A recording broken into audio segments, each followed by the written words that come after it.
Canadian real estate investors, stick with me for 2 minutes and I'll show you how to save a few $100,000. See, what my real estate investor clients do is a process called rental cash down. We do not take our rental income and use it to pay our rental expenses. That's a massive missed opportunity in Canada because the tax code states that any money that's borrowed for the purposes of generating income, well, you can write off that interest as well.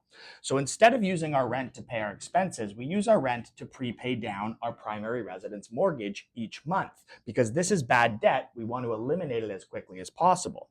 Then what's done is we borrow money for the expenses on the rental property from a home equity line of credit attached to the primary residence. So that's the first step. We make our regular mortgage payment of $34.70, in this case, $710 at 4% over 25 years. And then we make an additional payment of $2,600, borrowing back out the money for the expenses from the line of credit. When we do this, we're debt converting the primary residence mortgage over to an investment line of credit, a 100% tax deductible loan. In this scenario, it would take 11 years to fully convert the mortgage to the line of credit.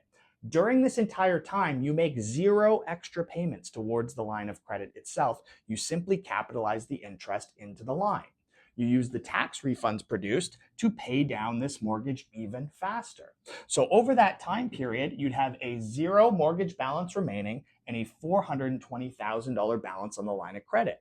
If you had done this the traditional way, didn't follow any of these steps, you would have $481,000 still remaining of your $710,000 mortgage on a regular amortization with zero tax deductibility. At this point, we can then make our regular mortgage payments because they're eliminated, but make them towards the line of credit.